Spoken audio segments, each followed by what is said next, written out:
はい。皆さんこんにちは。小春このきです。いつもご視聴ありがとうございます。本日は VTuber 関連注目有料銘柄と題してお送りいたします。今日はエニカラー証券コード5032についてお話しします。皆さんご存知のこの企業、バーチャル YouTuber、VTuber グループ、2次3次の運営を中心に動画配信や VTuber グッズの販売、イベントの開催など VTuber 活動の範囲を広げる事業を展開しています。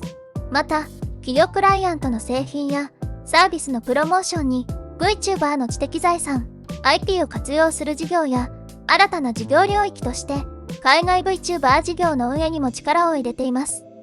さて、株価の話に移りましょう。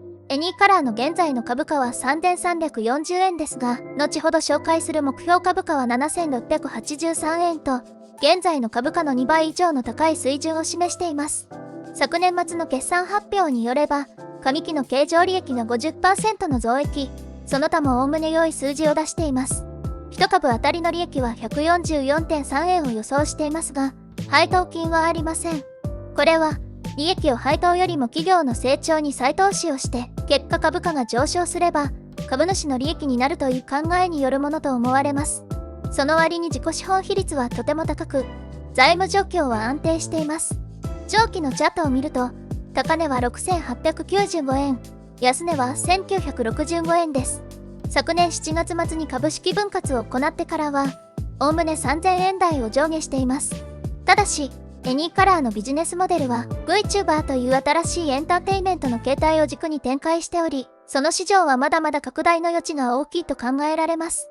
特に、海外での VTuber 事業の展開は、今後の成長に大きく寄与する可能性があります。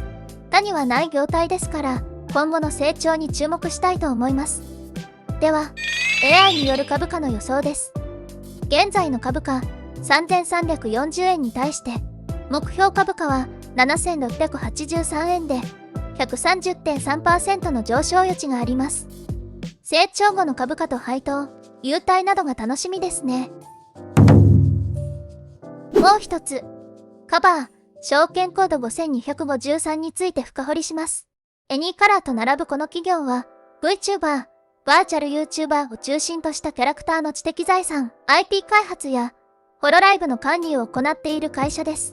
VTuber ビジネスセグメントを通じて動画配信プラットフォームを介したビデオコンテンツや音楽ストリーミングサービスを提供しています。こちらの谷郷社長がとても個性的な素晴らしい社長さんでインタビュー動画がアップされていますので一度ご覧になられると良いかと思います。理系出身者ならではの論理的な成長ロジックや分析がこの企業を支えているんだなと感じられました。ちなみにこちらの谷郷社長はヤゴという名で YouTuber としても活躍しています。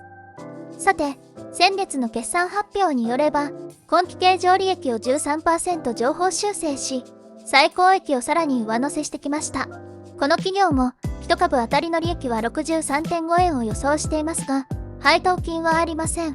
こちらの自己資本比率は 50% 程度で、エニーカラーよりは積極的に資金を投入している感じですね。株価は2000円台で、エニーカラーよりは買いやすくなっていますが、昨年末からやや下落基調になっています。では、AI による株価の予想です。現在の株価2388円に対して、目標株価は2950円で 23.53% の上昇余地があります。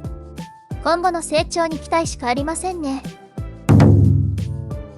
現在のところ、今日紹介した2社が VTuber 業界での2強であることに異論はないでしょう。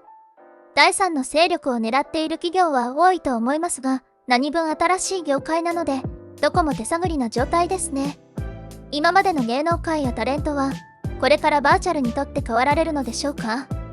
私も VTuber の端くれですが、将来はこの2社に並ぶ事務所を立ち上げて、社長と呼ばれたいですね。今回の動画は以上になります。これからも投資に関する様々な情報を配信していきます。今後も継続して見てみたいという方は、ぜひチャンネル登録をお願いします。また、今回の動画が役に立った、参考になった、面白かったという方は、高評価のボタンをクリックしていただけると、今後の動画作成の励みになります。その他、ご意見、ご要望などあれば、ぜひコメント欄にご記入ください。それでは、最後までご視聴いただき、ありがとうございました。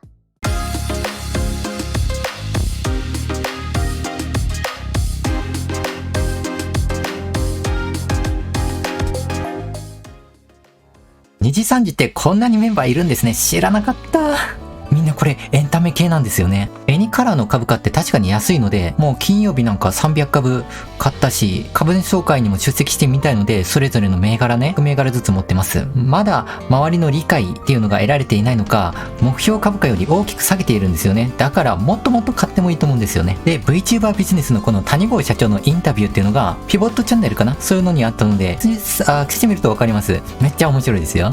また、この人たちの層っていうのは、視聴者の層っていうのは2、30代のお金持ってないオタクの層だったのに対して、僕とか投資系の VTuber、YouTuber っていうのは資産2、3000万とか、うちのメンバーなんか7000万持ってファイヤーしたとか、不動産7棟持ってるよとか、そういう人2000万も持ってるよっていう人がばっかりいるので、もし投資をするとすればめっちゃお金集まってくると思うんですよね。それまではね、実績を作っていかない。この前の要望で AI 予想の時、効果音がね、つるりとうるさい音で鳴る。これはね、僕も結構確認の段階で分かっていて黙認はしていたんですけど、コメント聞いて、あ、そうだよね。いや、僕もね、うるさいと思ってたんだよねって思って、編集する人にね、愚痴にしました。事務所を作ったり、チャンネルの規模を大きくしたり、グループ展開するためにどうすればいいかって、ほぼ自分一人で考えてる状態。3月4日21時からミーティングが直近であったんですよね。この出席、普通の人でも参加できるんですよ。UI が送られてくるので、これ買ったら。で、どこにあるかっていうと、だとか、YouTube とかのイットリンク、相互リンク、探してもらったらすぐ出てくると思うんです。貧乏人とお金持ちを分ける世界を作りたい。やや反社会的だけど、牛耳る側になって世の中を動かしていきたい。せっかくなので最後まで僕が言います。今回の動画は以上になります。これからも投資に関する様々な情報を発信していきます。今後も継続して見ていきたいっていう方は、ぜひチャンネル登録をお願いします。また、今回の動画が役に立ったな、参考になったな、面白かったって思う人は、高評価のボタンをクリックしていただけると、今後の動画作成の励みになります。その他、ご意見、ご要望などがあればぜひコメントください。また、めっちゃ手間なんですけど、サブチャンネルでも最後これだけ一言お願いします。一言欲しいよ。あ、これ面白かったな。今回の小春の件。っていう人がいたらコメントお願いします。気が向いたら暇な時っていうかな、時間がある時、余力がある時に配信します。挿入するので、編集者もびっくりですよね。外注者もびっくり。今回はエニカラーとかもカバーとか VTuber なので、もうたまらずもう僕が出ないとなと思ってね、我慢できずに出ちゃいました。それでは皆さん次の動画でお待ちしております。拠点チャンネルもよろしくお願いします。ライブ配信を始めます。バイバイ。はい、切ります。